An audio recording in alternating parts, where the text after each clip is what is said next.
அனுர அரசாங்கத்தில் தமிழ் மக்களுடைய நீண்டகால பிரச்சினையாக கருதப்படுகின்ற இனப்பிரச்சினை எவ்வாறு தீர்க்கப்பட போகின்றது, 4 படிமுறைகளின் ஊடாக அந்த நடைமுறை எவ்வாறு முன்னெடுக்கப்பட போகிறது, புதிய அரசியல் யாப்பு ஒற்றை ஆட்சியா சமஷ்டி ஆட்சி முறைமையை கொண்டதா என்பது தொடர்பாக அனுர அரசாங்கத்தினுடைய கடத்தொழில் அமைச்சர் சந்திரசேகரம் அது தொடர்பான விளக்கத்தையும் அனுர அரசின் நிலைப்பாட்டையும் தெரிவித்துள்ளார். இதேவேளை விடுதலை புலிகளினுடைய தலைவர் வேலுப்பிள்ளை பிரபாகரனுடைய மகன் பாலச்சந்திரனை படுகொலை செய்த விடயம் தொடர்பில் மஹிந்த ராஜபக்ச மிகுந்த கவலை அடைந்ததாக தெரிவிக்கப்பட்ட விடயம் தொடர்பில் சிவஞானம் ஸ்ரீதரன் சில கருத்துக்களை தெரிவித்துள்ளார். அத்துடன் தையிட்டு பிகாரை தொடர்பாக போராட்டத்துக்கு அழைப்பு விடுக்கப்பட்டுள்ள நிலையில் தையிட்டு பிகாரை நிச்சயம் அகற்றப்பட வேண்டும் என செல்வம் அடைக்கலநாதனும் குறிப்பிட்டுள்ளார். அது தொடர்பாக ஆதரவு தெரிவிப்பதுடன் போராட்டத்துக்கு வருவதாகவும் அவர் காணொலி ஒன்றினூடாக தெரிவித்துள்ளார். இவ்வாறான விடயங்கள் இந்த காணொளியினூடாக நீங்கள் கண்டுகொள்ளலாம்.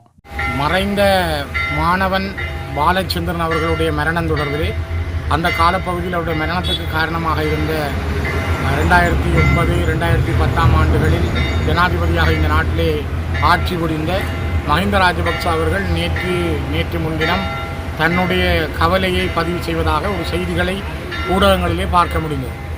எவ்வாறு ஒரு அப்பாவி மாணவன் ஒரு குழந்தையாக இருக்கிற பொழுது ஒரு தமிழ் தேசிய அரசியல் தமிழ் தேசிய பரப்பில் இருந்த மாணவனை சாப்பிடுவதற்கு பிஸ்கட் கொடுத்து அவரை மிக அருகில் வைத்து சுட்டு கொண்டார்களோ, எவ்வளவு காலமும் அதனை சிந்திக்காத மஹிந்தவனுடைய குடும்பம் இப்பொழுதாவது மஹிந்த ராஜபக்ச அவர்களுடைய வாயால் அதனை ஒரு கனதியான வேதனையாக வெளிப்படுத்தி இருப்பதை நாங்கள் மிக அவதானத்தோடு பார்க்கிறோம்.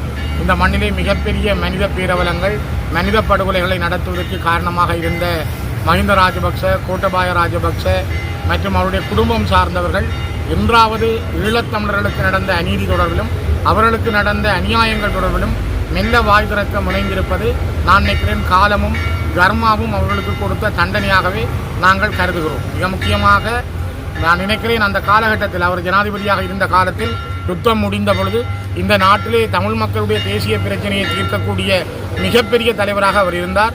அவருக்கு சிங்கள மக்களுடைய அதிகமான ஆதரவு இருந்தது. மிகவும் ஒரு நல்ல நுண்ணியமான கூருணர்வோடு இந்த இனப்பிரச்சனை இந்த நாட்டிலே தீர்த்து வரலாற்றிலே ஒரு இடத்தை பிடித்திருக்க வேண்டிய மஹிந்த ராஜபக்ச இந்த வரலாற்றை பிழைவிட்ட ஒரு மனிதனாக தன்னுடைய கடைசி காலத்தை அவர் அனுபவித்துக் கொண்டிருக்கிறார். ஆனால் இப்பொழுதாவது அவர் உணரத் தலைப்பட்டிருப்பது வரலாற்றிலே ஒரு திருப்பு முனையாக நாங்கள் பார்க்கிறோம். நீங்கள் எல்லாரும் பார்த்திருப்பீங்கள் அநேகமா பத்திரிகைகள்ல ஊடகங்கள்ல இந்த நாட்டினுடைய முன்னாள் ஜனாதிபதி மஹிந்த ராஜபக்ச அவர்கள் பாலச்சந்திரன் என்ற ஒரு மாணவன் கொலை செய்யப்பட்டதற்காக தான் மனவருத்தப்படுவதாக ஒரு செய்தி உலாகும். அது பார்த்துறீங்களா, படிக்கிறீங்களா? இந்த படிக்க பாலச்சந்திரன் உங்களுக்கு தெரியுமா? கொஞ்சம் பேருக்கு தெரியும், கொஞ்சம் பேருக்கு தெரியாது. பாலச்சந்திரன் தமிழீழத்தின் தேசிய தலைவர் பிரபாகரன் அவருடைய மகன். கிளிநொச்சி மகாவித்தியாலயத்தில் நான் அதிபராக இருக்கும் பொழுதும் எனக்கு முதலும் அவர் படித்தவர். அவருடைய மரணம் 2009 ஆண்டு சரணடைந்த பொழுது அவருடைய கையிலே சாப்பிட பிஸ்கட் கொடுத்து இலங்கை இராணுவத்தால் அவர் சுட்டு படுகொலை செய்யப்பட்டார். அதே மஹிந்த ராஜபக்ச அவர்கள் ஜனாதிபதியாக இருந்த பொழுதுதான், கோட்டபாய ராஜபக்ச அவர்கள் பாதுகாப்புத்துறை செயலாளராக இருந்த பொழுது, சரத் பொன்சேகா அவர்கள் இராணுவ தளபதியாக இருந்த பொழுதுதான் அது நடந்தது. ஆகவே நேற்றைய தினம் கிட்டத்தட்ட 15 ஆண்டுகளுக்கு பிறகு தான் மனம் வருந்துவதாக அந்த காலத்தில் பாலச்சந்திரனுடைய மரணத்துக்கு காரணமாக இருந்தவர் என்று ஒரு வாக்குமூலத்தை கொடுத்திருக்கிறார். அவருடைய மரணம் தனக்கு வருத்தத்தை தருவதாக. ஒரு தேசிய குழந்தையான பாலச்சந்திரன் உங்களை போல வெள்ளச்சட்டையோட படித்து கிளிநொச்சி மகாவித்தியாலயத்தில் ஒரு மாணவனாக இருந்தவர். அவருடைய மரணம் மிகவும் உலகம் முழுக்க மிக கடுமையாக எல்லோரையும் பாதித்தது. 2012 ஆண்டு பிரித்தானியாவில் இருக்கிற த இண்டிபெண்டன்ட் என்கிற ஒரு பத்திரிகை அவருடைய படத்தை வெளியிட்டு அவர் மிக அருகில் வைத்துத்தான் சுட்டுக்கொலை செய்யப்பட்டிருக்கிறார் என்று அந்த ஆய்வு ரீதியாக ஒரு ஆய்வாளருடைய செய்தியோடு அந்த செய்தியை வெளியிட்டிருந்தார்கள். பிபிசியினுடைய செய்தியாளராக இருந்த பிரான்சிஸ் கரிசன் அவர்களும் அந்த செய்தியை உறுதிப்படுத்தி தன்னுடைய கவலையை பதிவு செய்திருந்தார். இன்றுதான் மெல்ல மெல்ல எங்களுக்கு நடந்த விடயங்கள் வெளியிலே வருகின்றன. ஏன் நான் இதை சொல்கிறேன் என்றால், நீங்கள் குழந்தைகள் இப்பொழுது 6ஆம் ஆண்டுக்கு மேலே படித்துக் கொண்டிருக்கிற பிள்ளைகள், எங்களுடைய வரலாறுகள், எங்களுக்கு நடந்த துயரங்கள், ஏன் நாங்கள் ஒரு போரியல் வாழ்வுக்குள் இருந்தோம் என்பதை நீங்கள் புரிந்து கொள்ள வேண்டும், அறிந்து கொள்ள வேண்டும் என்பதற்காக நான் உங்களிடம் இதனை பதிவு செய்கிறேன். சமஷ்டி கோரிக்கையை முன்வைக்கின்ற இன்றைக்கு நேற்றில் அதுவும் கூட அந்த 77 வருடங்களாக புரியோடி போயிருக்கின்ற பிரச்சனையாகும். நாங்கள் எதிர்பார்க்கின்றோம் இந்த சமஷ்டியா அல்லது பெடரலா அல்லது ஒற்றையாட்சியா அல்லது ஐக்கிய இலங்கையா என்கின்ற வார்த்தைக்கே இடம் கிடையாது. நாங்கள் சொல்லுகின்றோம் இந்த நாட்டில் மக்களுடைய உரிமைகளை நிலைநாட்டுகின்ற அதே நேரத்தில் சிறுபான்மை மக்களுடைய தனித்துவத்தை அங்கீகரிக்கின்ற அரசியலமைப்பை நாங்கள் கொண்டு வர இருக்கின்றோம். அது சமஷ்டி என்று கூறினாலும் சரி, ஒற்றையாட்சி என்று கூறினாலும் சரி, ஐக்கிய இலங்கை என்று கூறினாலும் சரி, அதற்கு பெயர் விடுவதற்கு நாங்கள் தயாரில்லை. அந்த வகையில் நாங்கள் மக்களுடைய உரிமைகளை நிலைநாட்டுகின்ற உறுதிப்படுத்துகின்ற அரசியலமைப்பு எங்களுடைய அரசியலமைப்பாக இருக்கும். விசேடமாக வடகிழக்கில் வாழ்கின்ற தமிழ் மக்கள் எதிர்பார்க்கின்ற தாங்களுக்கான தீர்வு, தாங்களுக்கான விமோசனம் என்பது இன்று நேற்றல்ல, கடந்த 77 வருடங்களுக்கு மேலாக தாங்களுடைய எதிர்பார்ப்பாக இருக்கின்றது. அப்ப அந்த எதிர்பார்ப்பை பூர்த்தி செய்யும் முகமாக கடந்த காலங்களில் பல்வேறு திட்டங்கள் முன்வைக்கப்பட்ட போதிலும் கூட அவைகள் எதுவுமே ஈடேறவில்லை என்பதே உண்மை.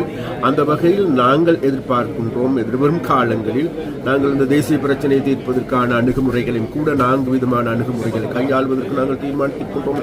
அந்த 4 விதமான கையாளுகின்ற அணுகுமுறைகள் முதலாவதாக பொது பிரச்சனைகள் மக்கள் முகம் கொடுக்கின்றார்கள். அந்த பொது பிரச்சனைகளை நாங்கள் தீர்க்க வேண்டும். அதுதான் கல்வியா, தாங்களுடைய பிரதேசத்தில் இருக்கின்ற ஏனைய பிரச்சனைகளா, வீதிகளா, குளங்களா, இவைகள் புனரமைக்கப்பட்டு உண்மையிலேயே ஒரு நல்ல நிலைக்கு மக்களை உயர்த்துகின்ற நடவடிக்கை எடுக்க வேண்டும். அது எங்களுடைய முதன்மையான வேலை. இரண்டாவதாக நாங்கள் தமிழ் மக்கள் முகம் கொடுக்கின்ற தனித்துவமான பிரச்சனைகள் இருக்கின்றது. அந்த தனித்துவமான பிரச்சனைகளுக்கும் தமிழர் என்ற காரணத்தினால் புறக்கணிக்கப்பட்டிருக்கின்ற நிலைமை, ஏற்றத்தாழ்வுகளுக்கு உள்ளாக்கப்பட்டிருக்கின்ற நிலை, மொழி ரீதியாக பாகுபாடான நிலைமைக்கு உள்ளாக்கப்பட்டிருக்கின்ற நிலைமைகளை இவைகளை கடந்த 77 வருடங்களாக புரியோடி போயிருக்கின்ற பிரச்சனையாகும். அதனால் இதை 70 நாட்கள் இதை பூர்த்தி செய்ய முடியாது. அவைகளுக்கு தீர்வையும் நாங்கள் படிப்படியாக எங்களுடைய அணுகுமுறையின் மூலமாக கையாண்டு உண்மையிலே தமிழ் மக்கள் முகம் கொடுக்கின்ற தனித்துவமான பிரச்சனைகளுக்கான தீர்வினையும் எட்டுவதற்கு அதற்கான அணுகுமுறைகளை நாங்கள் கையாண்டு வருகின்றோம். மூன்றாவதாக நாங்கள் சொல்லுகின்றோம் மாகாண சபை தேர்தல் வருடம் அல்லது அடுத்த வருடம் பகுதியில் நடத்தப்படும். அதற்கான ஏற்பாடுகளும் இருக்கின்றது. அந்த மாகாண சபை தேர்தல் என்பது மாகாண சபை முறைமை என்பது 13வது திருத்தத்தின் கீழேயே இருக்கின்றது. 13வது திருத்தம் என்பது எங்களுடைய அரசியலமைப்பில் இருக்கின்ற சட்டம். அந்த வகையில் அந்த சட்டத்தை நாங்கள் நடைமுறைப்படுத்துவதற்கு எங்களுடைய கொள்கை அளவிலும் எங்களுடைய கொள்கை பிரகடனத்திலும் கூட நாங்கள் உறுதியளித்திருக்கின்றோம். ஏனென்றால் மாகாண சபை என்பது மக்களுக்கு நீண்டு நிலைக்கக்கூடிய நிரந்தரமான தீர்வில்லை என்று நம்புவது அதே நேரத்தில் நாட்டில் இங்கிருக்கின்ற தமிழ் மக்கள் மத்தியில் எடுத்துக்கொண்டால் சரி, இது மாகாண சபை முறைமை என்பது தாங்களுக்கு கிடைத்த உரிமை என நம்புகின்றார்கள்.